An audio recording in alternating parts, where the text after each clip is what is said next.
오늘은 디즈니 인사이드 아웃의 캐릭터 스케치와 더불어 오일 파스텔 질감을 살려 컬러링 해볼게요. 먼저 어도비 프레스코 어플을 열고 새 문서 시작에 A4 사이즈를 열어줍니다. 다음 컬러는 파란색 계열을 선택하고 첫 번째 브러쉬 선택 후 스케칭 연필을 선택해주세요. 저는 러프 스케치를 따라서 가볍게 스케치부터 해볼 건데요.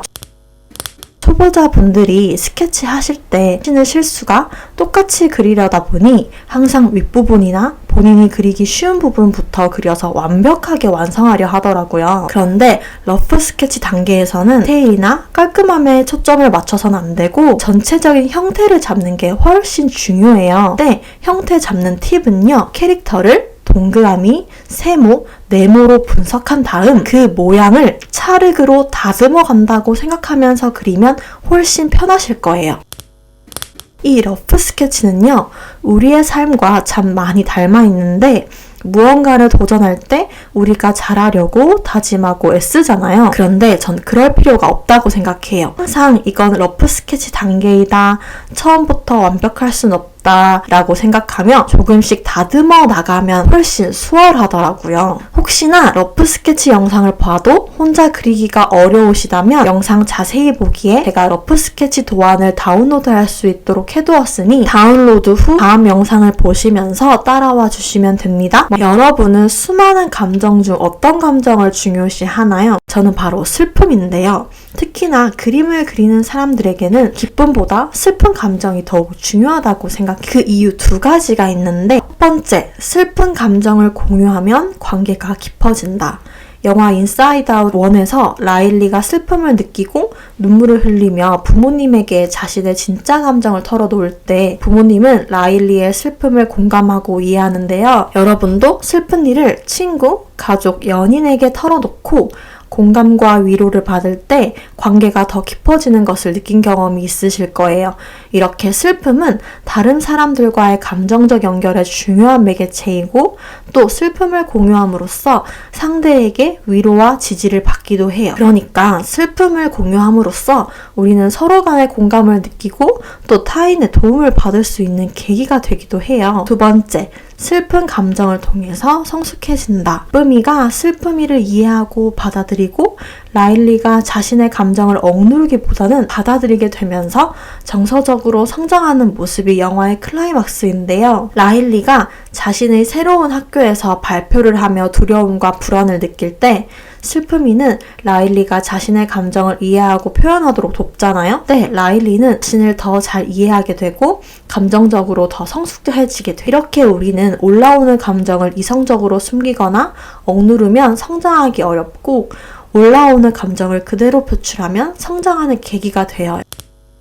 먼저 제가 미리 그려둔 러프 스케치를 다운로드 하신 후 사진을 가져와 줍니다. 그리고 레이어를 하나 쌓아 올려주세요. 이제 스케치를 따라 선을 따볼게요. 네, 너무 꼼꼼하게 하려고 하지 마세요. 자연스럽게 흐름에 맡기세요. 캐릭터 순서 상관없이 선을 따볼게요. 필압 조절을 하면서 그리면 좀 더 실감이 나지만 꼭 이렇게 안 하시고 선이 조금 삐뚤어져도 괜찮아요. 오히려 그것이 여러분의 개성을 드러낼 수 있는 부분이니까요. 완벽한 보다는 여러분만의 스타일을 찾는 것이 훨씬 중요해요. 저도 막 SNS에 그림을 올리기 시작할 때는 어떻게 하면 완벽해 보일까? 어떻게 하면 잘 그린 것처럼 보일까 고민을 많이 했었거든요. 그런데 오히려 삐뚤삐뚤한 선의 그림들이 저만의 개성과 스타일이 되더라고요. 여러분의 삐뚤삐뚤한 선은 다른 사람이 흉내내려고 해도 따라하기 어려운 선이니 부담 갖지 마시고 편하게 그려보세요. 이제 인사이드 아웃의 밝은 컬러를 오일 파스텔로 채색할 건데요. 상단 두 번째 브러쉬 클릭, 유화 클릭, 유화 글레이즈 선택해줍니다. 이름은 유화 브러쉬이지만 충분히 오일 파스텔 질감이 나니까 이걸로 색칠할게요. 채색을 하실 때도 너무 경계선을 깔끔하게 정확히 맞추려 하지 않아도 괜찮아요. 오히려 오일 파스텔은 튀어나가게 색칠했을 때 더 매력적으로 보이거든요. 또 제가 어떠한 색을 사용했는지 색상 코드를 다 알려드리지 않을 건데요. 첫 번째 이유는 그림을 그리는 건 성과를 내야 하는 결과가 아니라 즐기면서 만들어가는 과정이기 때문에 부담을 가지실 필요가 전혀 없으시고요. 두 번째 이유는 장단컨대 각자만의 색깔로 작품이 빛나는 걸 저는 알고 있거든요. 여러분이 채색을 완성하셨을 때 여러 사람들의 작품을 비교해 보잖아요. 그럼 다 똑같은 스케치지만 컬러링을 다 저마다의 색깔로 하다 보니 모든 작품이 다 다르게 빛이 나는 게 느껴지더라고요. 마지막 이유는 저도 채색할 때 실수할 때가 진짜 많은데요.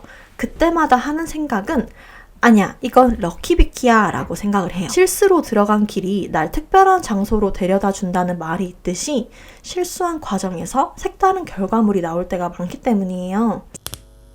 이제 컬러링까지 다 되었다면 이제 마지막으로 마무리 터치 해볼게요. 디테일을 더하고 그림을 완성해보지만 여기서도 너무 완벽함을 추구하려는 습관을 버리시고 따라와 주세요. 캐릭터의 생명은 눈동자인데요.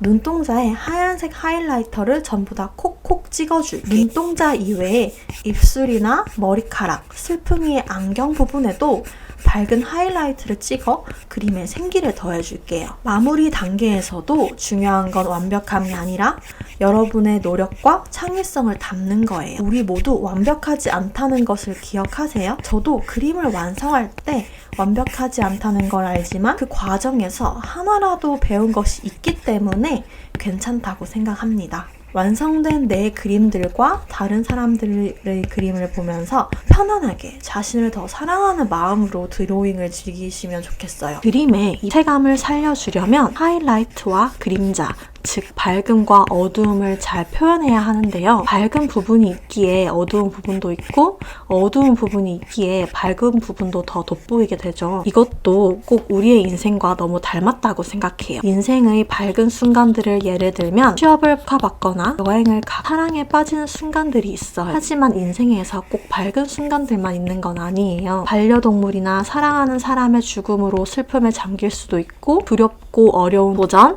이 세상에 혼자 남겨진 것 같은 느낌이 드는 어두운 순간들도 있어요. 하지만 이러한 어두움이 있기에 우리는 밝음을 더욱 가치 있게 느끼게 되는 거예요. 그림에서 밝음과 어두움이 입체적으로 조화를 이루며 하나의 작품이 되듯이 우리의 인생도 밝음과 어두움이 어우러져 더 풍성하고 의미 있는 나만의 스토리가 됩니다. 다시 말해 밝음과 어두움이 함께 있을 때 우리의 인생은 더 입체적이고 더 깊이 있는 아름다움을 가지게 됩니다. 어두운 순간도 지나고 나면 밝은 순간을 더욱 빛나게 해주는 중요한 부분이죠. 그러니 여러분, 지금 버티기 어려운 어두운 순간이 찾아와도 너무 낙담하지 마세요. 그 짙은 어둠에 비례하는 만큼 큰 밝음이 찾아올 거니까요. 그래서 밝음과 어두움이 함께 우리의 삶을 더 입체적으로 만들어준다고 생각해요.